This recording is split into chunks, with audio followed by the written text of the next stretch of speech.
കായംകുളം കൊച്ചുണ്ണിയെ ആരാധിക്കുന്ന ഒരു ക്ഷേത്രമുണ്ട് കേരളത്തിൽ. പത്തനംതിട്ട ജില്ലയിലെ ഇലന്തൂരിലാണ് ക്ഷേത്രം. ചരിത്രത്തിന്റെ താളുകളിൽ കള്ളനായി രേഖപ്പെടുത്തിയ കായംകുളം കൊച്ചുണ്ണിക്കാണ് പത്തനംതിട്ട ഇലന്തൂരിൽ ക്ഷേത്രമുള്ളത്. കാരമ്പേലി ഇടപ്പാറ മഹാദേവർ നടയിൽ ഉപദേവതയാണ് കായംകുളം കൊച്ചുണ്ണി. ഇവിടെ ദീപം തെളിയിച്ചു പ്രാർത്ഥിച്ചാൽ കൊച്ചുണ്ണി ദൈവം ഏത് ആഗ്രഹവും സാധിച്ചു തരുമെന്നാണ് വിശ്വാസം. ജാതിമത ഭേദമന്യേ കേരളത്തിന്റെ വിവിധ ഭാഗങ്ങളിൽ നിന്നും കായംകുളം കൊച്ചുണ്ണിയുടെ അനുഗ്രഹം തേടി ഇവിടെ ഭക്തർ എത്തുന്നു. ഒരുപാട് ആൾക്കാരും വരും. അല്ല, ഇവിടെ മതിലും കൊണ്ട് ഒന്നുമില്ലായിരുന്നു. മലയാറ്റം മാത്രമേ ഉള്ളായിരുന്നു. മലയാറ്റനും കായംകുളം കൊച്ചുണ്ണി അല്ലാതെ ഇവിടെ ആരുമില്ലായിരുന്നു.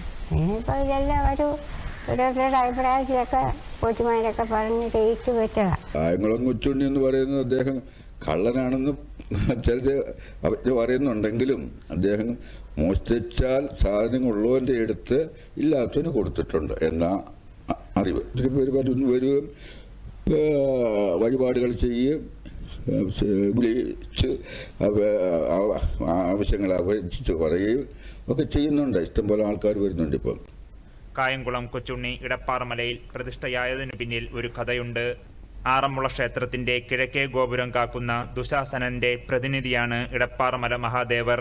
മഹാദേവർ പലപ്പോഴും ഊരാളി രൂപത്തിൽ പ്രത്യക്ഷപ്പെടുകയും ജനങ്ങളെ ഭൂതപ്രേത പിശാചുക്കളിൽ നിന്നും രക്ഷിക്കാറുണ്ടെന്നുമാണ് വിശ്വാസം. ഒരിക്കൽ കായംകുളത്ത് ഒരു പടയണി കഴിഞ്ഞ് മടങ്ങുമ്പോൾ മരത്തിൽ തലകീഴായി കിടക്കുന്ന ഒരു മനുഷ്യനെ കണ്ടു. അത് കായംകുളം കൊച്ചുണ്ണിയായിരുന്നു. കൊച്ചുണ്ണിയെയും കൂട്ടി ഇടപ്പാറമലയിലെത്തിയ മഹാദേവർ തന്റെ ഇരിപ്പിടത്തിനു പിന്നിൽ കൊച്ചുണ്ണിയെ പ്രതിഷ്ഠിച്ചുവെന്നാണ് കഥ. News desk, Doordarshan.